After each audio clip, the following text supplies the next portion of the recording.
Hello, this is Chef John from foodwishes.com with shrimp cakes.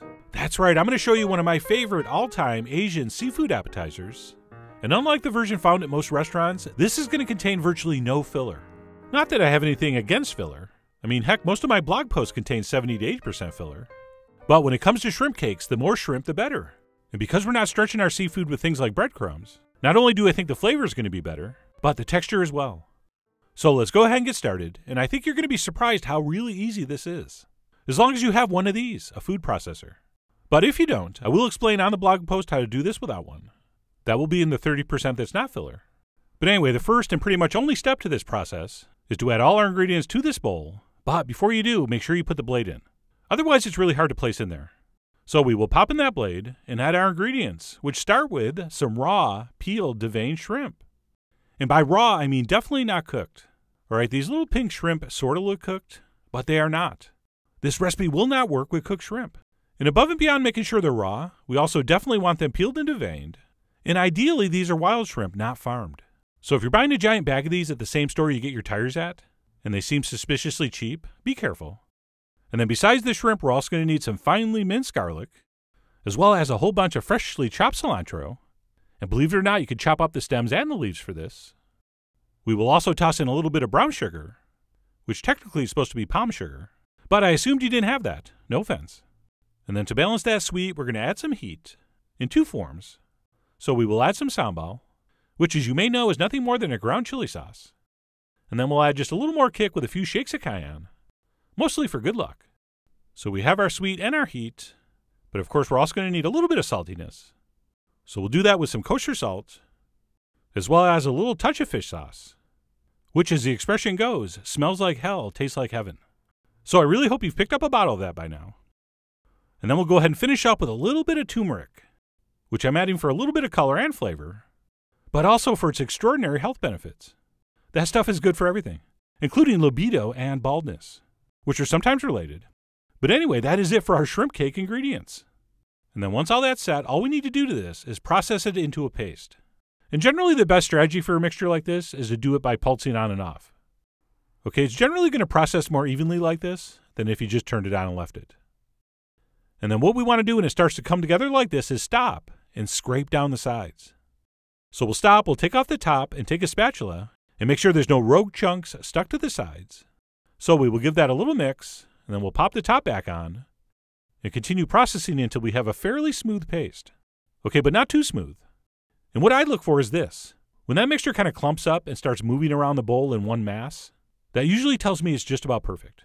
So we are going to stop and take a look, and that is pretty much exactly what you should be shooting for. So a fairly smooth mixture, but not a super fine puree. And then what we want to do at this point is transfer that into a bowl, because what I like to do is pop this in the fridge for a while, because I find these shrimp cakes much easier to make if this mixture is very cold. Of course, having said that, as usual, if you are super hungry and just have the wicked munchies, you could start working with this right away. But I do highly recommend chilling it. So we will transfer that into a bowl and seal it by pressing some plastic on the top. Alright, so we'll wrap that up and pop it in the fridge for at least an hour, but of course you can go longer. And then once that mixture is nice and cold, we can go ahead and pull it out and start making cakes. And to do this, what we want to do is sprinkle down some panko or regular breadcrumbs on a plate, and then we'll scoop some hopefully equal portions down on top of that. And then we'll use the breadcrumbs to help us form these without messing up our fingers. So we will coat that with crumbs, and then form it into any shape we want. Except a double helix. That will be too hard. And because I'm going to fry these up in a pan, I'm just going to do some relatively thin patties. See, if you were going to deep fry these, you could make balls or like those croquette shapes. But if we do want to pan fry these, this kind of flat patty shape will work the best. And then once our shrimp cakes have been formed, we can head over to the stove to fry these up, which I'm going to do on medium-high heat and a little bit of vegetable oil.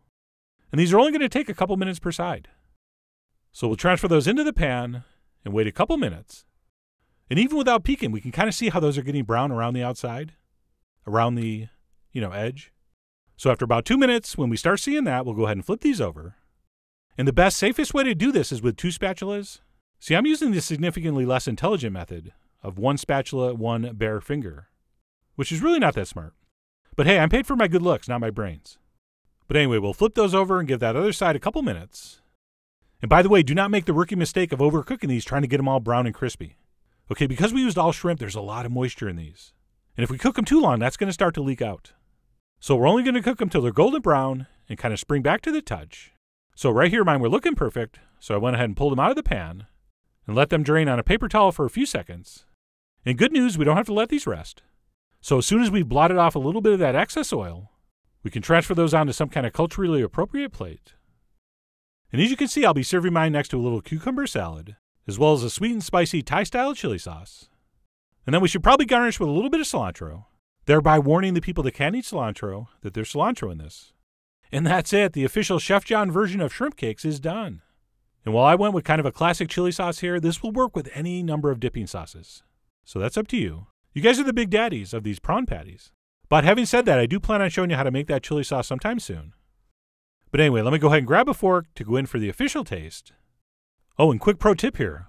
Always let the excess sauce drip onto the next bite. That's just you taking advantage of gravity. But anyway, dipping sauce aside, these were absolutely amazing. Okay, by not including the breadcrumbs in the mixture, what we have here is basically pure shrimpy goodness. Sweet, fragrant, a little bit salty, a little bit spicy. And because we pretty much use pure shrimp and not a lot of filler, not only is the taste incredible, but the texture is so much more tender and moist than what you'd get otherwise. I mean, look at those shrimp juices. So unless you're getting paid to use breadcrumbs, I'm really not sure why you do it any other way. But anyway, that's it. How to make shrimp cakes. The all-killer, no-filler version. As I mentioned, I do plan on showing you how to make that chili sauce sometime soon. So stay tuned for that. But in the meantime, I really do hope you give these easy and delicious shrimp cakes a try soon. So head over to foodwishes.com for all the ingredient amounts and more info as usual. And as always, enjoy.